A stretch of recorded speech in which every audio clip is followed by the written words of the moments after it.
Hey there, beautiful souls. Welcome back to Soul Igniting Story, where love, passion, and unforgettable moments come alive.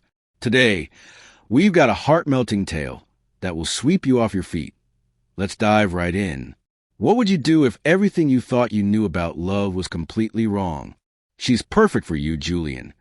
Maxwell Torrance's voice carries the weight of billions as he slides a photograph across the polished surface. Victoria Pemberton. Her father owns half of Wall Street. Her mother chairs the Metropolitan Opera Board. Harvard MBA, speaks 4 languages, and she's not interested. Julian doesn't even glance at the photo. His rejection lands like a stone thrown into still water. Maxwell's jaw tightens. This is the 7th woman this month, the 15th this year. Have you ever met someone who challenged every assumption you had about relationships and social status? Someone who made you question whether everything your family taught you about suitable partners was actually destroying your chance at real happiness? What exactly are you looking for, son? Maxwell's patience fractures like ice under pressure. Julian stands, straightening his tie, a gesture that once signaled respect but now feels like armor. Something real, Dad. Something that isn't calculated by net worth or social connections. But Maxwell Torrance didn't build a billion-dollar empire by accepting defeat. You're 28 years old. The board expects stability. The family expects. The family expects me to marry a portfolio instead of a person. Flash forward tease. Same office, 18 months later. Julian on one knee, tears streaming down his face as he holds a simple engagement ring. But the woman across from him? She's not in any society pages. She's not from any powerful family. And Maxwell Torrance is standing behind them both, smiling. But in 18 months, he'd be on his knees, proposing to someone his family never saw coming.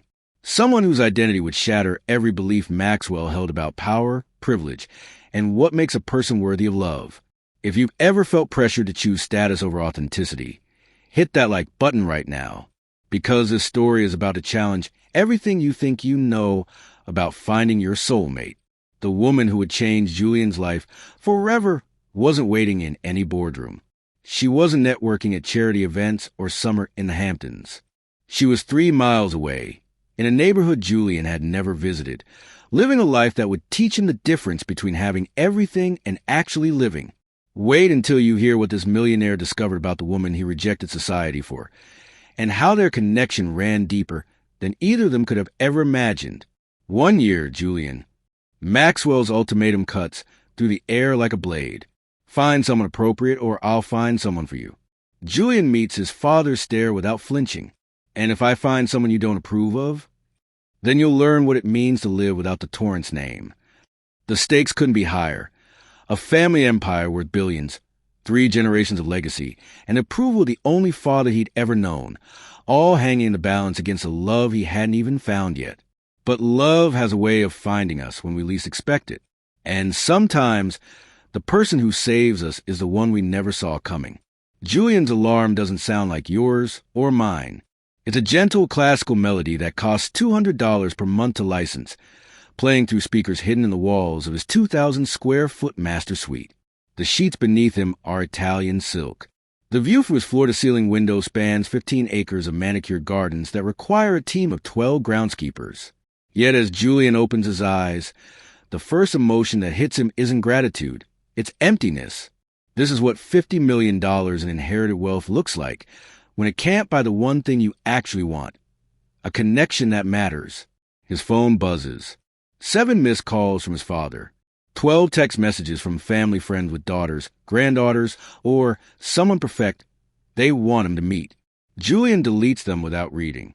The Torrance Global Enterprise is building towers 62 stories above the city, a monument to 3 generations of business excellence. Julian's great-grandfather started with a small construction company. His grandfather expanded into real estate. His father built an empire that touches every continent. And Julian? Julian was supposed to be the crown jewel, the heir who would take it all to even greater heights. The Henderson merger needs your signature, Maxwell announces as Julian enters the mahogany panel room where his future has been planned since birth. And Margaret Henderson will be at tonight's fundraiser. Brilliant woman. Stanford Law. Just made partner at Morrison & Associates. Julian takes a seat at the table where he's been groomed to lead, but today it feels more like a witness stand. Dad, we've talked about this. No, you've talked. I've listened. And what I'm hearing is a 28-year-old man who doesn't understand that personal happiness is a luxury we can't afford when family legacy is at stake. Maxwell continues, his voice carrying decades of certainty. Your mother and I didn't fall in love first, Julian. We built love. Through respect, through shared values, through understanding our responsibilities to something larger than ourselves. But Julian remembers his mother differently. He remembers the sadness she tried to hide behind designer smiles, the way she'd stare out their living room window as if searching for a life she'd never lived, the quiet desperation that money couldn't cure and status couldn't heal. Every woman my father introduces me to speaks the same language, the language of social climbing disguised as romance. They know which fork to use at state dinners, but they don't know what moves them to tears. They can discuss market trends for hours, but they've never struggled for anything meaningful in their lives. Comment below if you've ever felt trapped by others' expectations. When everyone around you seems to have your life planned out, but none of those plans feel like they're actually yours. The isolation hits hardest in moments like these. Surrounded by everything money can buy, yet feeling completely alone. Julian's trust fund could support a small nation, but it can't buy him a single conversation that doesn't feel rehearsed. His phone rings. Victoria Pemberton, the woman from this morning's photograph. Julian, darling, Daddy says you might be interested in dinner this weekend. I was thinking, little Bernardine, unless you prefer something more adventurous. Her laugh sounds like it was coached by a public speaking instructor. I'm sorry, Victoria. I'm not looking to date anyone right now. Oh. The confusion in her voice is genuine, probably the first authentic emotion he's heard from her. But our families, don't you think we should at least try? We have so much in common. Do we? Julian thinks. We both have money. We both attended private schools. We both know how to navigate society parties without making headlines. But what do we actually share beyond our zip codes? I wish you all the best, Victoria. You deserve someone who's excited about the life you want to build. After hanging up, Julian stares at his reflection in the gym's mirrors. Perfectly styled hair, personal trainer sculpted physique, clothes that cost more than most people's monthly salary. Yet the man looking back at him feels like a stranger, a character playing a role he never auditioned for. The charity event where everything would change was still 3 days away. Julian had no idea that in 72 hours, he'd meet a woman who would make him question everything he thought he knew about strength, about beauty, about what makes a person worthy of love. A woman who would look at his billion-dollar legacy and remain completely unimpressed. A woman who would teach him the difference between being rich and being whole. But first, he had to survive 3 more days of living a life that felt like it belonged to someone else entirely. 3 days. That's all it took for Julian's life to split into 2 distinct chapters, before her and everything after. The Torrance Foundation's annual charity gala sparkled with the kind of artificial brilliance that money manufactures. Crystal chandeliers casting rainbow prisms across marble floors. Women draped in jewelry worth more than houses. Men whose handshakes could move markets. Julian moved through it all like a ghost, nodding at familiar faces while his mind remained elsewhere. Julian. Margaret Henderson glided toward him, her Valentino gown probably costing more than most teachers make in a year. I've been hoping to catch you. Daddy says you're expanding into sustainable energy.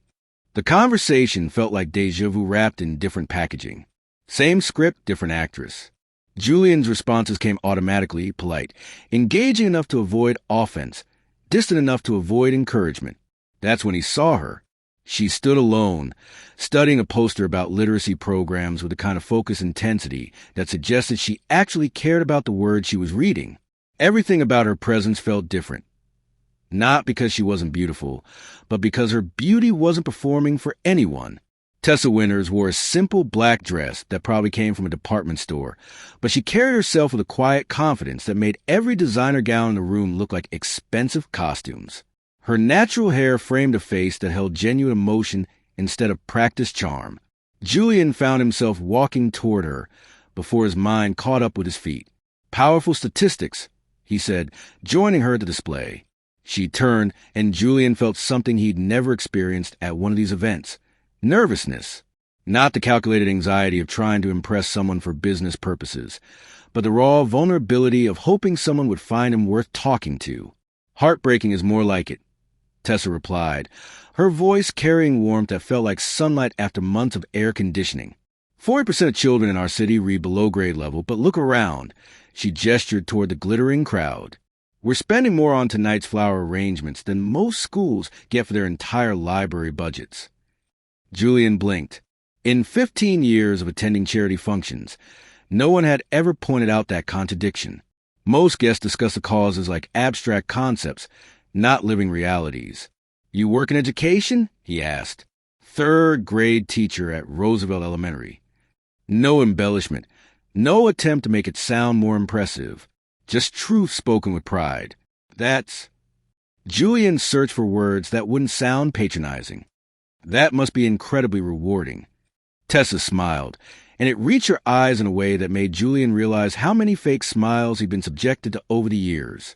Most days, even on the hard ones, I get to watch kids discover they're capable of more than they believed. There's nothing quite like seeing a child realize they can read a whole book by themselves. Julian Torrence. He extended his hand, bracing himself for the usual reaction. The subtle shift in posture, the calculating look, the sudden increased interest. Tessa Winters. She shook his hand with the same warmth she'd shown before learning his name. No change in her expression, no sudden deference. She was looking at him, not his net worth. Wait, Torrance? As in the foundation, hosting tonight. Here it comes, Julian thought. The conversation pivot, the strategic networking, the subtle positioning. Among other things, yes. Tessa nodded thoughtfully. Well, I hope tonight raises enough to actually make a difference. Too many charity events spend more on the party than they give to the cause. Julian nearly choked on his champagne. She just criticized his family's event to his face. Not maliciously, but with the kind of honest assessment that no one in his world ever dared voice. You're not wrong, he admitted, though I think you might be the first person to say that out loud tonight. Really? Tessa looked genuinely surprised. That's depressing. How do things improve if no one's willing to talk about what's not working?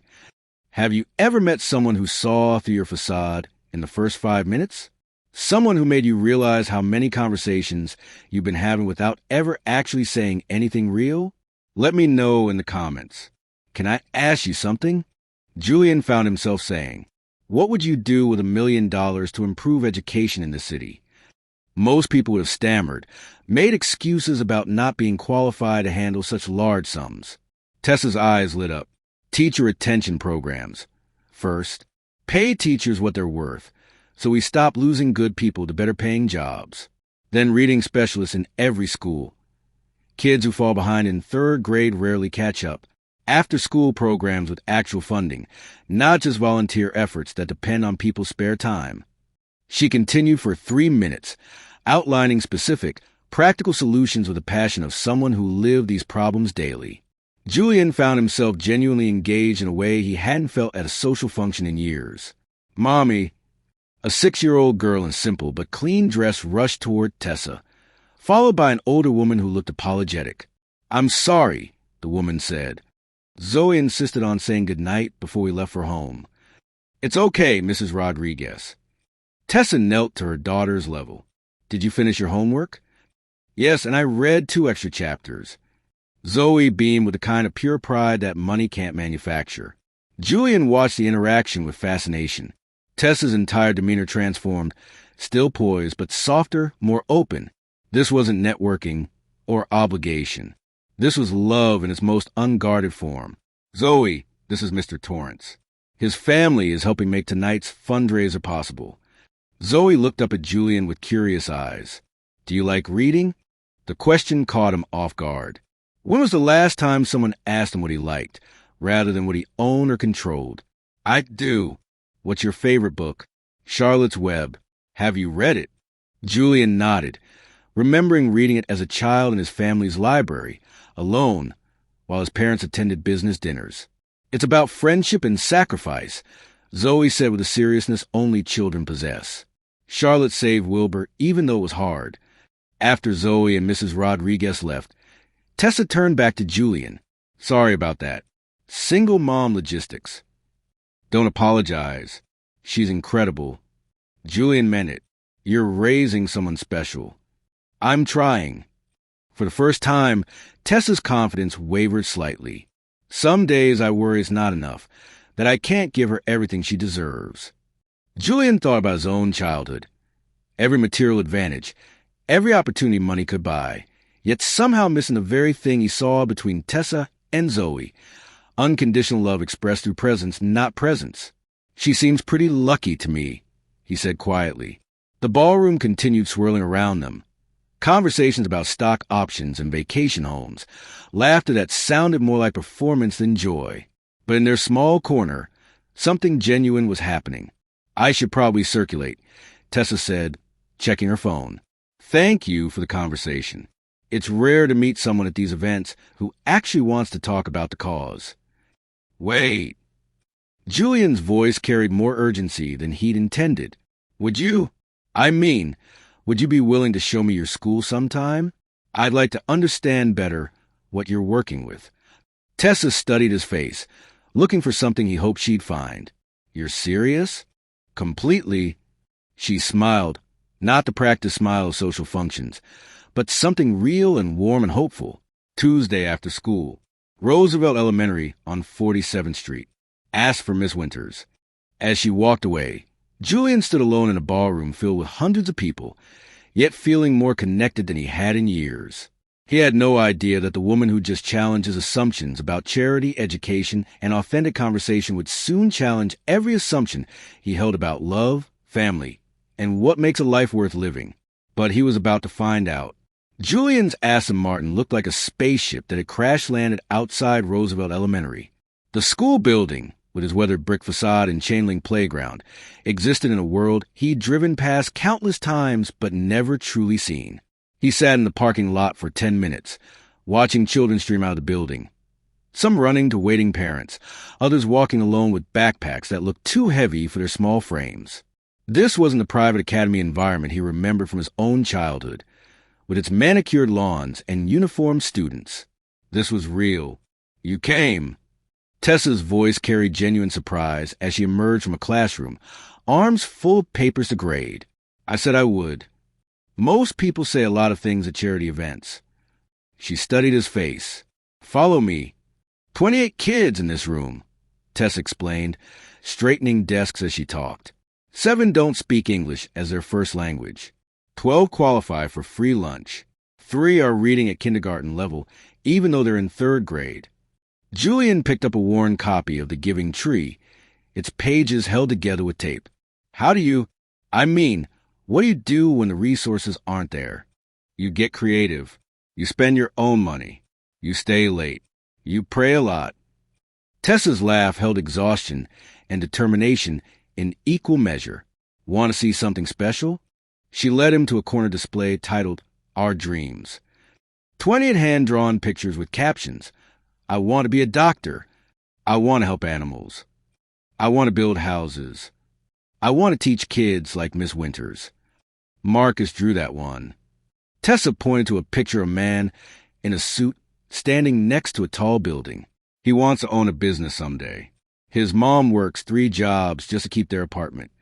Julian stared at the crayon drawing. At 8 years old, Marcus had the same entrepreneurial dreams that had built the Torrence empire. But where Julian had inherited his path, Marcus would have to create his own from nothing. What does Marcus need to make that dream possible? Julian asked quietly. The same thing all these kids need.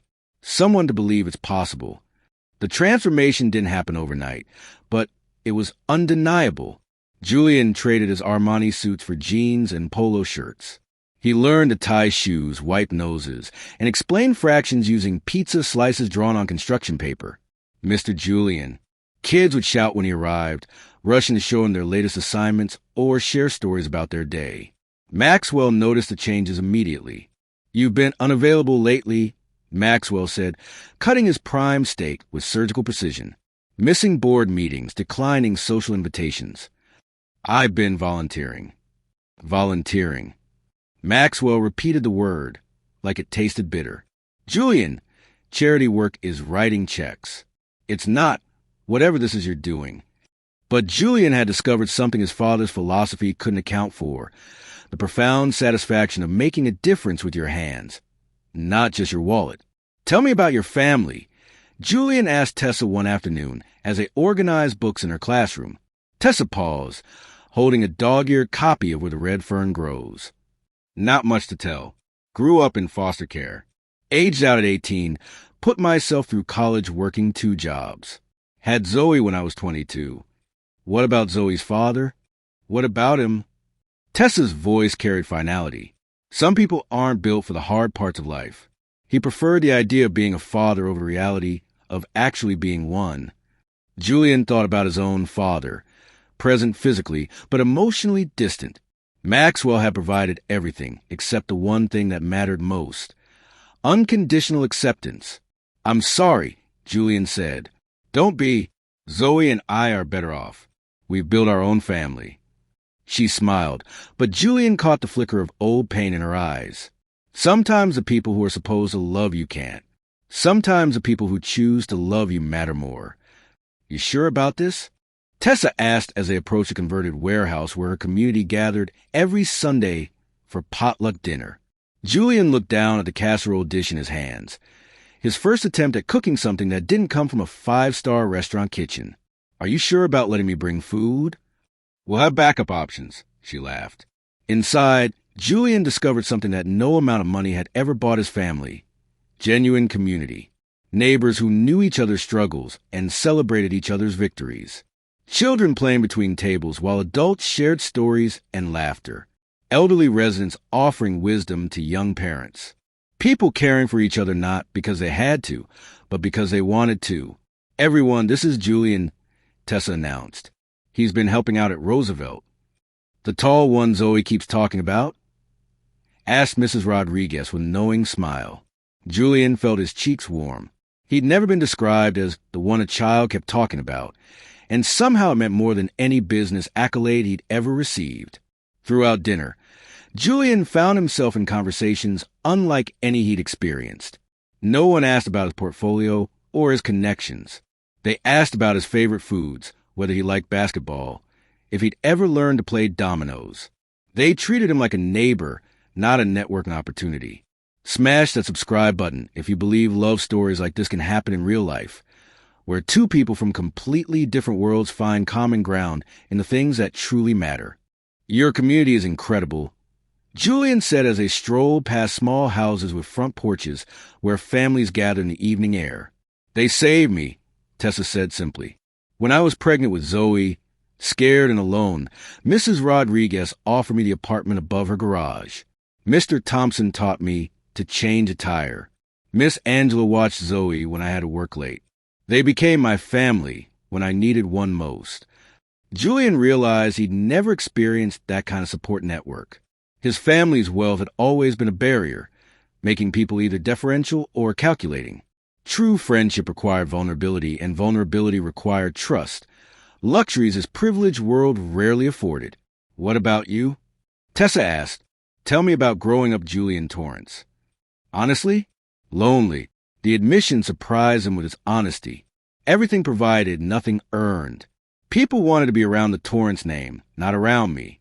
I never learned to tell the difference until I met someone who didn't care about the name. They stopped walking.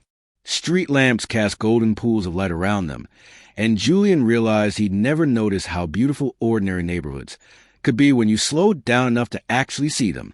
Julian, Tessa said softly, what are we doing here? The question hung between them, weighted with weeks of growing connection and the undeniable reality of their different worlds. I don't know, he admitted, but I know I've never felt more like myself than when I'm here, with you, with Zoe, with people who see me instead of seeing what I own. This isn't a charity project to you. You think I'd spend every Tuesday afternoon getting schooled by 8-year-olds in math facts if this was charity? Tessa laughed, and Julian felt something shift between them, a wall coming down, a door opening. "I care about you," he said. "More than I've cared about anyone in a very long time. Maybe ever." "Julian," Tessa's voice carried warning and hope in equal measure. "I know our lives are complicated. I know my family won't understand. I know there are 1,000 reasons why this is difficult." He stepped closer. "But I also know that for the first time in my life, I've found something real. Someone real. And I don't want to walk away from that just because it's complicated." "Mommy?" Zoe's voice called from the apartment window above. "Is Mr. Julian coming up for story time?" They both looked up to see Zoe's face press against the glass, hopeful and innocent. "Well," Tessa said, her decision made, "you can't disappoint your reading partner." As they climbed the stairs to Tessa's modest apartment, Julian realized he was about to cross a threshold that would change everything. Not just entering her home, but entering a life where love was measured by presence instead of presence, where wealth was counted in relationships instead of dollars. But outside this warm circle of belonging, storm clouds were gathering.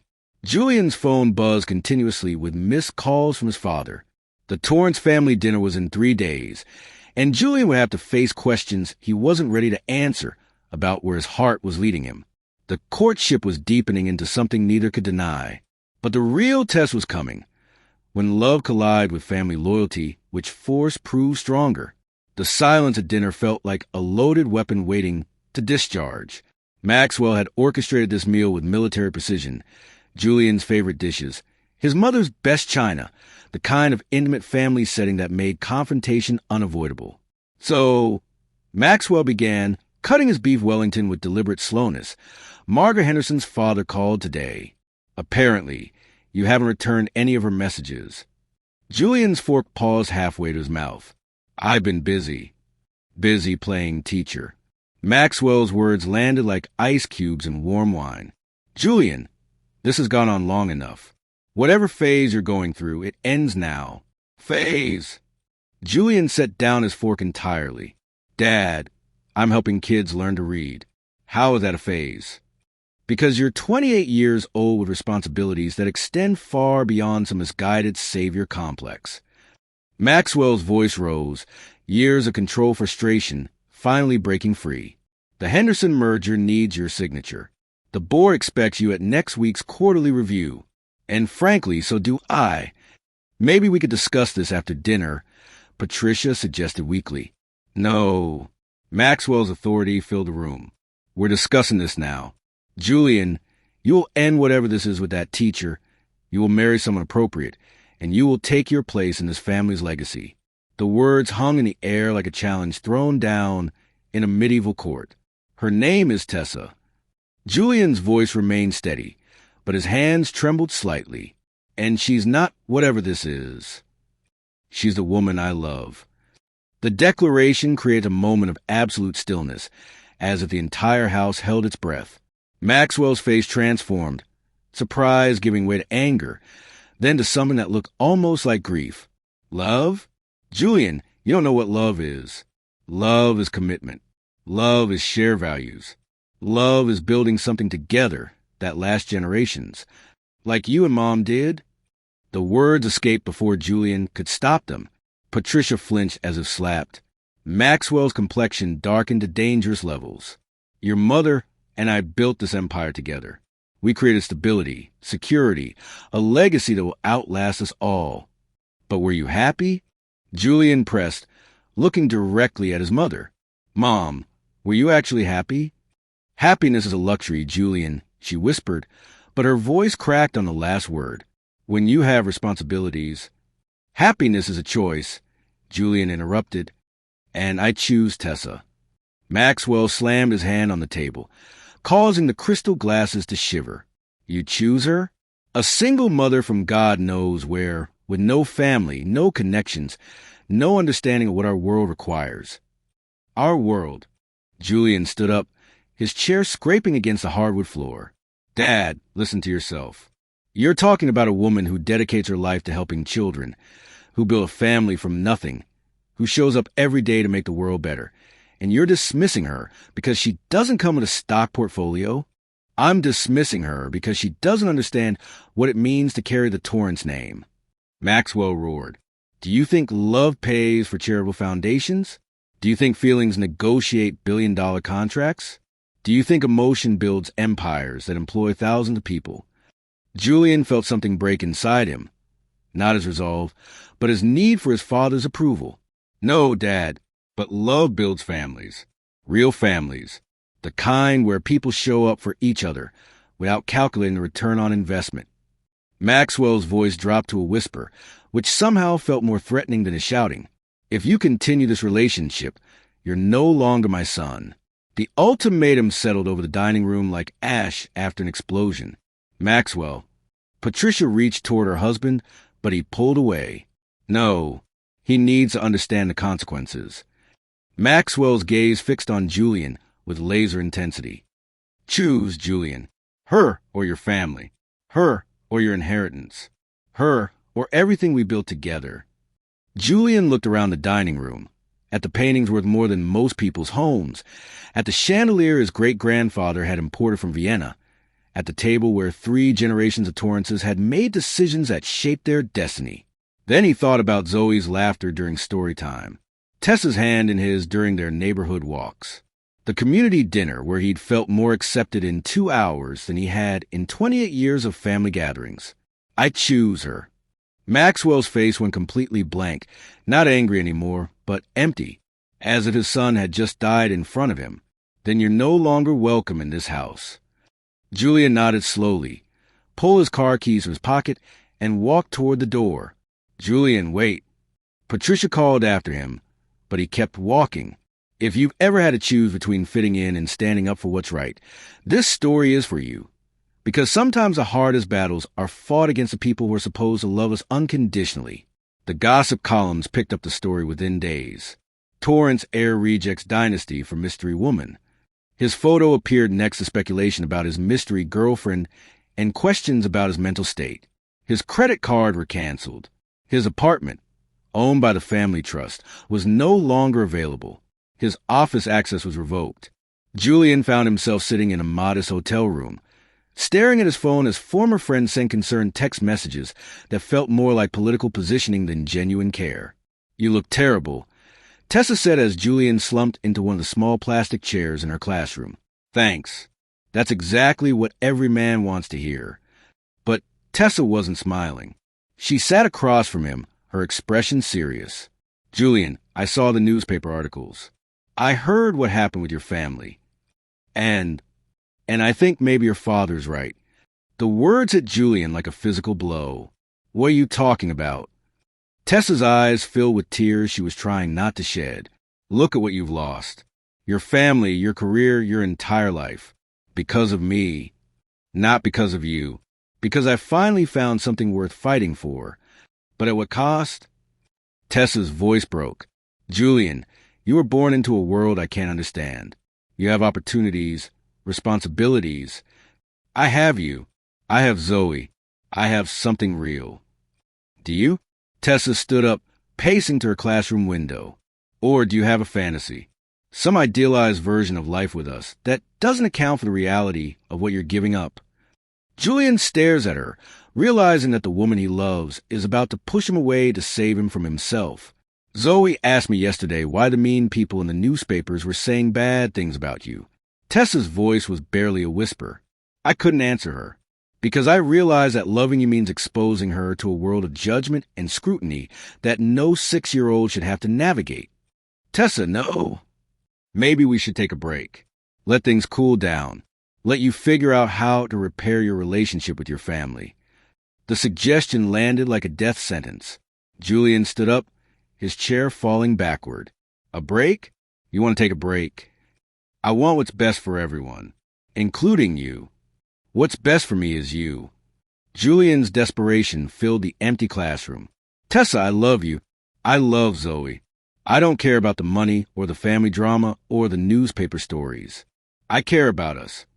But Tessa had already made her decision. Julian could see it in her eyes, the wall going back up, the protective instinct that had gotten her through foster care and single motherhood kicking in. I think you should go, she said quietly. Julian stared at her for a long moment, memorizing her face as if he might never see it again. If this is what you want, it's what I think is best. Julian nodded, picked up his jacket, and walked toward the door. But he stopped at the threshold.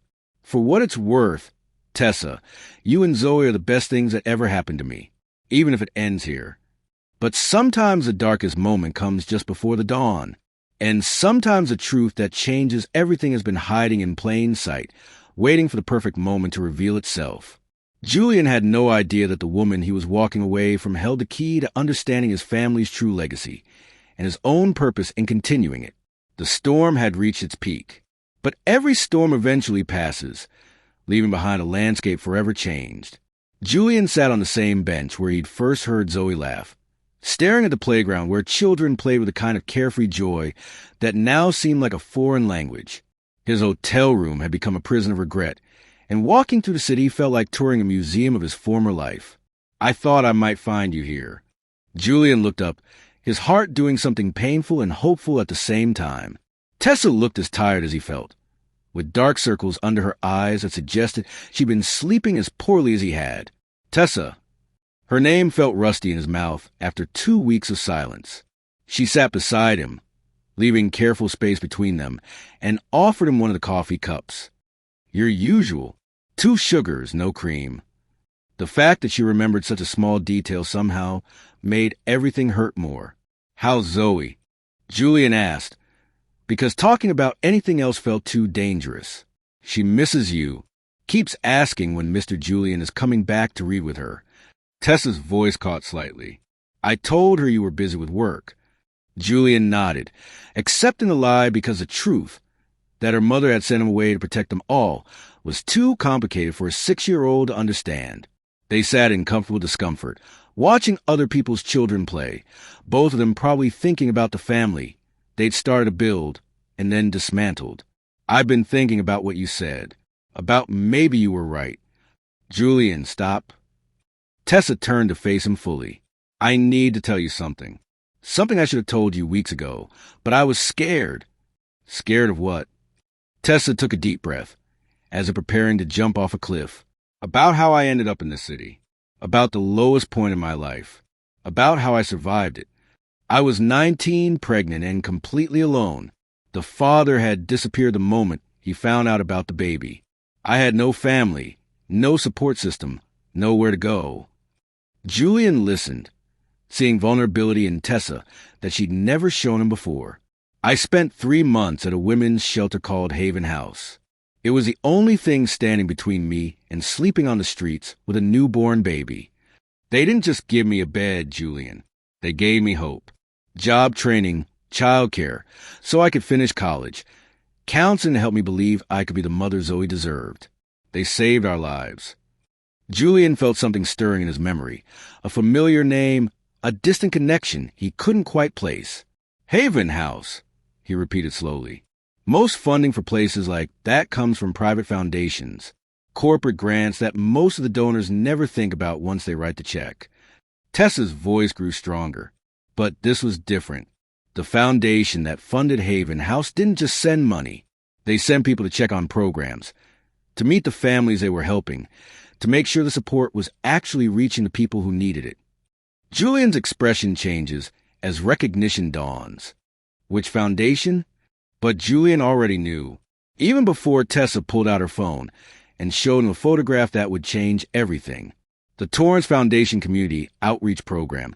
Tessa said quietly, your father was at the day they opened the new family wing. He shook my hand, Julian. He held baby Zoe. He told me that every child deserved a chance to build their dreams. Julian stared at the photograph, his entire worldview shifting like pieces of a puzzle finally clicking into place. There was his father, not the cold businessman who disowned him 2 weeks ago, but a man whose eyes held genuine compassion as he looked at young mothers and their babies. I never knew, Julian whispered. How could you? You were probably away at college, focused on your own life. Tessa's voice held no judgment, only understanding. But Julian, the woman you fell in love with, the life I built for Zoe, none of it would exist without your family's foundation. The revelation settled over Julian like sunrise after the longest night. All those years I thought the family business was just about profit and power. It is about profit and power, but it's also about this. Tessa gestured toward the children playing in the park. Your father created programs that give kids like these a fighting chance. He just never talks about it. Julian's phone buzzed with a text message. Without thinking, he glanced at it. Another urgent request on the Foundation's board about upcoming grant decisions that required his signature. Decisions that affected places like Haven House. Decisions that touched lives like Tessa's have been touched 7 years ago. I have to go, Julian said suddenly, standing up with more energy than he'd felt in weeks. Julian, wait. No, Tessa. I finally understand. He turned back to her, his eyes bright with purpose. I've been thinking about this all wrong. I thought I had to choose between my family's world and yours, but they're not separate worlds. They never were. Sometimes the universe connects us in ways we never expect. Comment if you believe in destiny, because what happened next would prove that some connections run deeper than coincidence. Julian's internal revelation. My father didn't just build an empire. He built a bridge between privilege and purpose, between wealth and compassion, between having everything and using it to help others have something too. I'd been so focused on rejecting his world that I'd never bothered to understand what his world was actually doing. Haven House was just one of dozens of community programs, educational initiatives that kept kids like Marcus in school, healthcare clinics that served neighborhoods like Tessa's, job training programs that helped single mothers build careers. All of it funded quietly, efficiently, without fanfare or media attention. Maxwell Torrance's true legacy wasn't just boardrooms and profit margins. It was thousands of lives touched by strategic compassion. Julian picks up his phone, stares at his father's contact information. The conversation he needed to have wouldn't be easy. Years of misunderstanding don't disappear with a single revelation. But Julian finally understood what his father had been trying to teach him about responsibility, about legacy, about using privilege as a tool for building rather than just accumulating.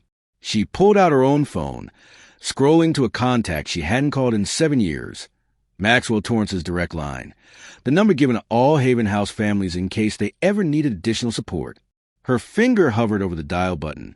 Some conversations change everything. Some phone calls bridge worlds that seem impossible to connect. The revelation that connected their past was about to transform their future. But first, both of them had bridges to build. Julian with his father, Tessa with a family she'd been afraid to join. Love had brought them together. Truth would make them family. Julian stood outside his father's office for the first time in 3 weeks, his hand poised to knock. The Haven House files were tucked under his arm. 7 years of documentation, proving that the woman his father had rejected had been helped by the very foundation his father had built. Come in. Maxwell's voice carried through the heavy oak door. Julian entered to find his father exactly where he expected, behind his mahogany desk, reviewing contracts as if the world hadn't shifted beneath their feet. But Julian noticed what he'd missed before, the small framed photos scattered among the business documents. Not just family portraits, but images from foundation events, ribbon cuttings at community centers, graduation ceremonies at programs they funded. Dad. Maxwell looked up, his expression carefully neutral. Julian. The tension in the room was thick enough to cut with a knife. I need to show you something. Julian placed the Haven House file on the desk between them. Maxwell's eyes flicked to the folder, but didn't move to open it. If this is about that woman, her name is Tessa, and this is about the 7-year-old girl you held in your arms at the Haven House dedication ceremony. Maxwell's composure cracked slightly. What are you talking about? Julian opened the file, revealing the photograph of Maxwell with young Tessa and baby Zoe. The woman I love is the same woman whose life you saved. The child you helped give a future to is the little girl who calls me Mr. Julian and thinks I'm the best storyteller in the world. The single mother from the teacher training program, Maxwell whispered. Tessa Winters. She was so young. 19, pregnant, homeless, and completely alone, until your foundation gave her hope. Maxwell stared at the image, himself holding baby Zoe while Tessa smiled with the fragile hope of someone who'd been given a second chance. I remember her. She thanked me 5 times in 2 minutes. couldn't stop crying. She's a teacher now, 3rd grade at Roosevelt Elementary. She volunteers at community centers, helps other single mothers navigate the system, and she's raising the most incredible kid you've ever met. Julian's voice grew stronger. Dad, she's everything you taught me to value, just not packaged the way you expected. Maxwell leaned back in his chair, the weight of realization settling over him. I've made a terrible mistake, he said quietly. We both have. I thought you only care about money and status. You thought I was throwing away everything you'd built. But what if we're both wrong? What if there's a way to honor the legacy while building something new? Julian walked into Tessa's classroom to find her at her desk, grading papers with a focused intensity he'd fallen in love with. She looked up, surprise and caution warring in her expression. I talked to my father. Julian said, without preamble, Julian, he wants to meet you. Properly this time. He wants to apologize. Tessa set down her red pen. What changed his mind? You did. 7 years ago, when you were 19 and scared and needed help. He just didn't realize it until today. Julian sat down in one of the small plastic chairs, looking almost comical as he folded his long legs under the tiny desk. Tessa, I've spent 3 weeks thinking about what you said, about taking a break, about letting me figure out how to repair my relationship with my family. And you were right. I didn't need to figure that out. But not so I could choose between you and them. So I could show them how to choose both. What do you mean?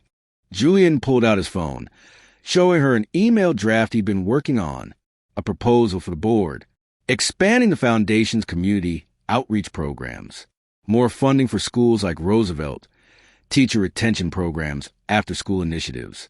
Everything you described that first night at the gala. Tessa's eyes widened as she read. Julian, this is a $50 million commitment. Over 5 years. And I want you to help design and oversee the education components. Me? Tessa's voice came out as barely a whisper. You know these communities better than any consultant we could hire. You understand what works and what doesn't. You've lived it. Julian leaned forward. Tessa, what if instead of choosing between privilege and purpose, we use privilege for purpose?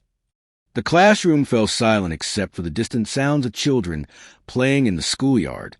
Hit like if you believe we all have the power to create positive change. Because what happened next proved that love doesn't just transform individuals, it transforms entire legacies. The scene looked like something from a fairy tale, but better because it was real. Maxwell stood at a podium, addressing a crowd that included shelter residents, community leaders, foundation board members, and one very special family in the front row. 7 years ago, I met a young mother who taught me something I've forgotten in all my years of building businesses. Maxwell said, his voice carrying across the crowd.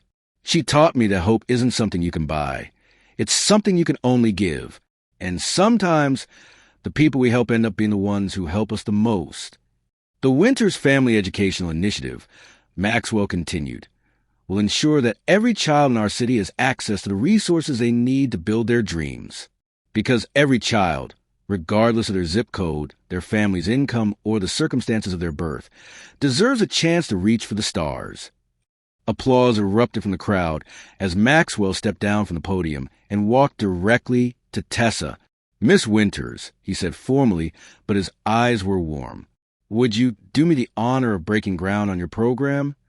Tessa looked at Julian, who nodded encouragingly, then at Zoe, who whispered, Do it, Mommy. Together, Maxwell, Julian, Tessa, and Zoe, they drove their shovels into the earth where the new educational center would rise. Montage. The following months showing the program's impact.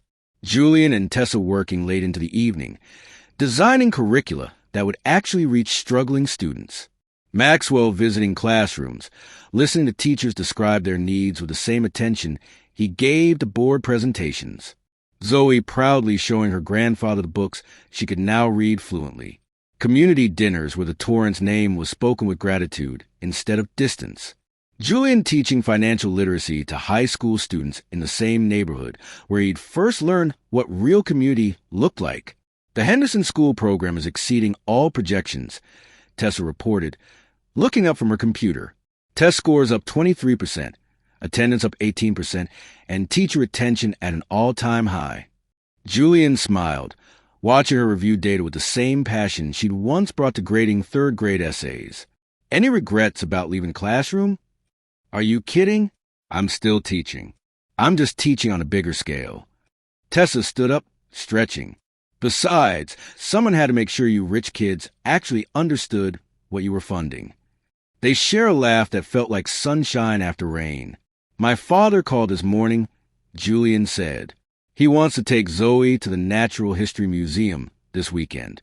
Something about a promise he made to show her the dinosaurs. Your father spoils her. Good. She deserves to be spoiled. You both do.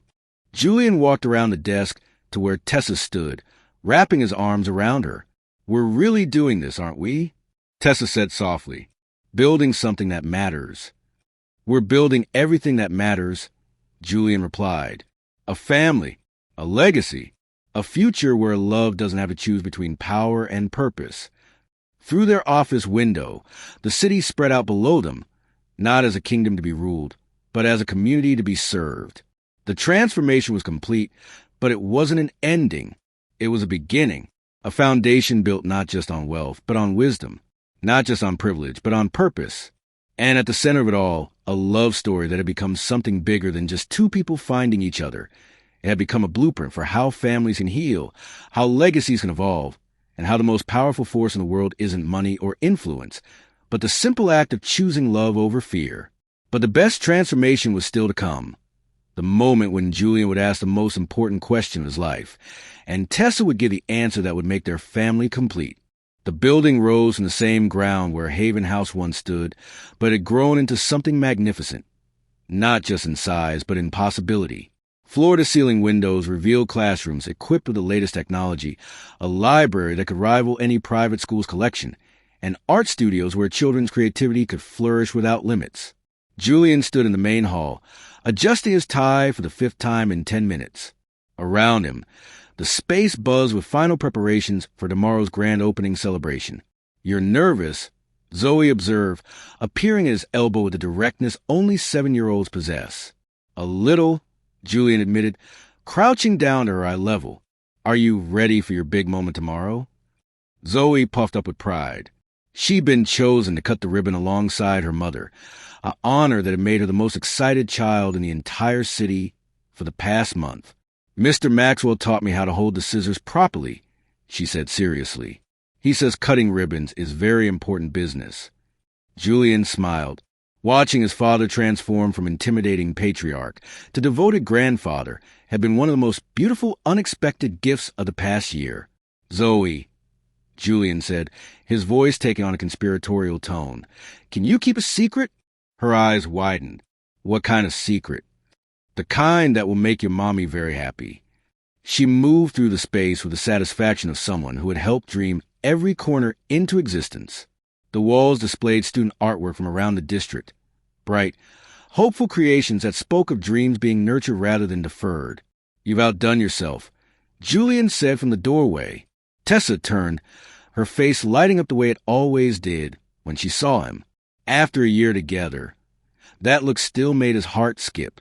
We've outdone ourselves, she corrected.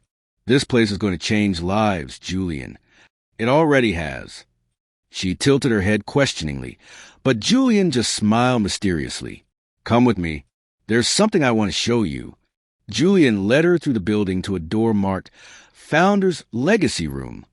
I didn't know we had a Founder's Legacy Room, Tessa said as Julian fumbled with the key. It was a last-minute addition. Julian pushed open the door to reveal a space that took Tessa's breath away. The walls were lined with photographs, not just of ribbon cuttings and board meetings, but of real families whose lives had been touched by the Foundation's work. Children who had graduated from programs, single mothers who had built careers, communities that had been transformed. At the center of the room stood a single display case containing the original Haven House photograph, the one showing young Tessa and baby Zoe with Maxwell. But next to it was something new, a painting that captured the groundbreaking ceremony from a year before, showing 4 generations working together. Maxwell, Julian, Tessa, and Zoe, all of them breaking ground on a future none of them could have imagined alone.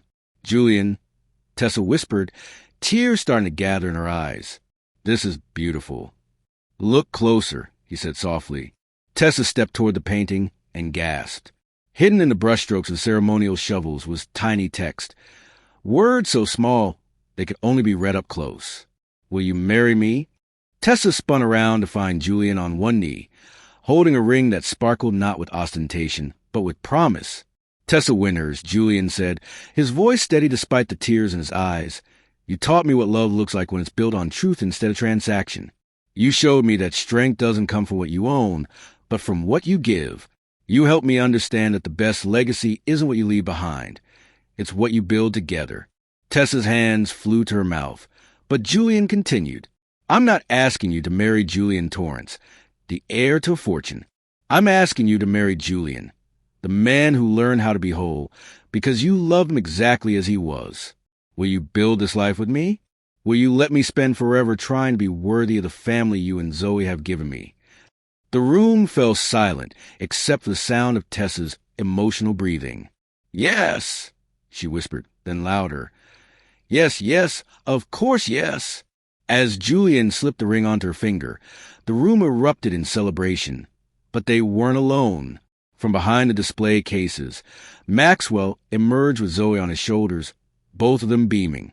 Mrs. Rodriguez appeared from another corner with several neighbors from Tessa's community. Even some of Julian's former colleagues from the foundation board stepped out from their hiding places, applauding. You were all in on this? Tessa laughed through her tears. Son, Maxwell said, setting Zoe down gently, when you find a woman who makes you better than you ever thought you could be, you don't just propose. You celebrate with everyone whose lives she's touched. Zoe ran to Julian and Tessa, wrapping her small arms around both their legs. Does this mean Mr. Julian gets to be my daddy for real? She asked. Julian knelt down again, looking into the eyes of the little girl who had taught him that love multiplies rather than divides. If that's okay with you, Zoe, I'd be honored to be your dad. Can I call you Daddy Julian? You can call me whatever feels right. Zoe considered this seriously, then broke into a grin. I think just Daddy works. The impromptu celebration continued as Mrs. Rodriguez produced champagne from somewhere, and the founder's legacy room filled with laughter, tears, and the kind of joy that comes from witnessing love triumph over every obstacle.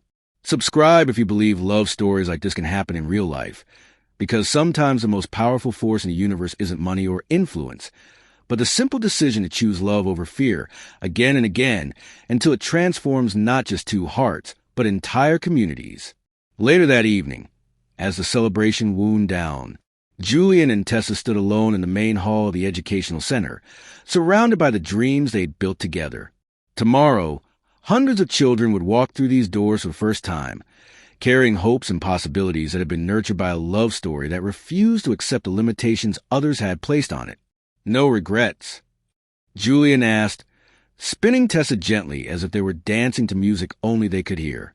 Only one, Tessa said, smiling up at him. I wish we could go back and tell that scared 19-year-old girl at Haven House that someday the little baby in her arms would help her build something this beautiful. Maybe we can't tell her, Julian said, but we can show every scared young mother who walks through these doors that impossible dreams have a way of becoming inevitable when you refuse to give up on them. The proposal was complete, but the real promise was just beginning. To love each other, to love their community, and to prove every day that the most powerful inheritance isn't money, it's hope.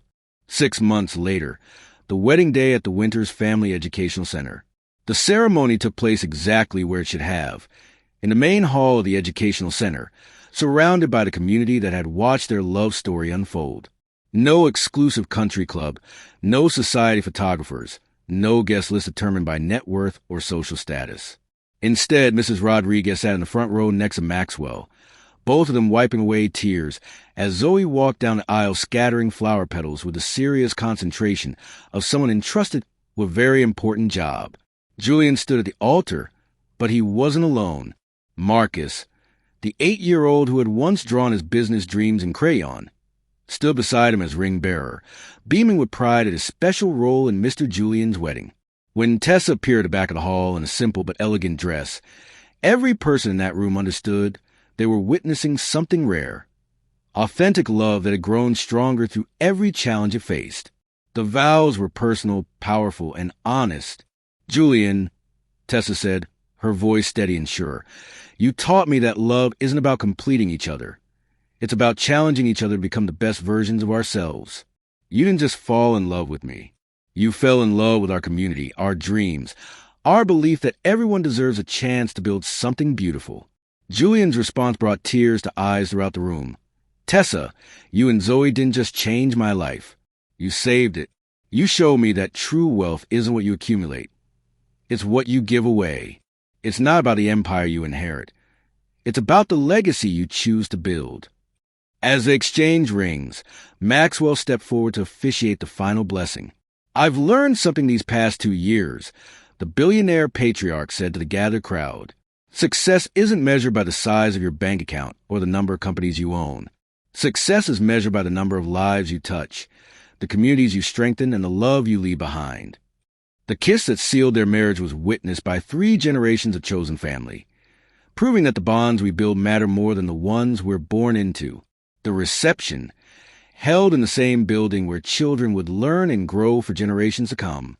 As Julian and Tessa swayed to their first dance, the camera pulled back to reveal the full picture, a celebration that brought together worlds that had once seemed incompatible, all united by the simple recognition that love, real love, creates bridges instead of barriers. But this story holds lessons that reach far beyond one couple's journey to happiness. First lesson: authentic love sees a person, not the package. Tessa fell in love with Julian's heart, not his heritage. Julian fell in love with Tessa's character, not her circumstances. When we stop judging people by their background and start seeing them for their authentic selves, we open ourselves to connections that can transform our entire understanding of what matters. Second lesson: true strength shows up in how we lift others. Julian discovered that real power isn't about what you can control. It's about what you can contribute. Maxwell learned that the greatest legacy isn't what you leave to your children, but what you build with them for others. Third lesson: family isn't just blood, it's choice. The most beautiful family in this story wasn't bound by genetics, but by genuine care. Mrs. Rodriguez, the school community, even Maxwell's relationship with Zoe, all proof that the families we choose to build often matter more than the ones we're born into. Fourth lesson: love multiplies when we share it. Julian and Tessa didn't just find happiness. They created a platform for spreading it. Their love story became a foundation for lifting up their entire community, proving that the most powerful relationships don't just fulfill the people in them. They overflow to bless everyone around them. Like if the story inspired you to believe that love can conquer any barrier when it's built on truth, respect, and shared purpose. Comment your own story of love conquering barriers, whether it's social differences, family objections, or any challenge that seemed impossible until love proved it wrong. Share this video with someone who needs hope that real love stories still exist, that authentic connection is possible, and that the most beautiful relationships are often the ones that surprise us most.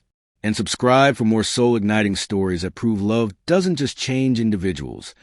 It transforms communities, heals families, and builds legacies that last for generations. The Educational Center 1 year later, filled with children learning, growing, and dreaming. Tessa teaching in a state-of-the-art classroom. Julian mentoring high school students in entrepreneurship. Zoe reading to younger children in the library. Maxwell playing chess with Marcus, who still dreams of owning his own business someday, because the most powerful ending isn't happily ever after. It's meaningfully ever after. It's love that doesn't just fulfill 2 hearts, but transforms entire communities. It's a story that reminds us that when we choose love over fear, authenticity over appearance, and purpose over profit, we don't just change our own lives. We change the world. True love doesn't just find its way. It builds a way for others to follow. Thank you so much for watching and listening to this extraordinary story here on Soul Igniting Story. I truly appreciate you for taking the time to be with us, to open your heart, and to let these words spark something within your soul. Every story we share is crafted to inspire, to uplift, and to remind us all that love, hope, and resilience are alive in every corner of the world. If this story touched you, made you smile, or even brought a little spark of wonder to your day, I would be so grateful if you could show your support. Please give this video a like. It helps more souls discover these stories. Don't forget to leave a comment below. I'd love to hear your thoughts, feelings, or even your own experiences connected to the story. Your words make this community come alive. And of course, if you haven't already, make sure to subscribe and hit the notification bell so you never miss the next beautiful journey we'll be sharing together. Until next time, thank you again for being part of the Soul Igniting Story family, where every story lights a flame within.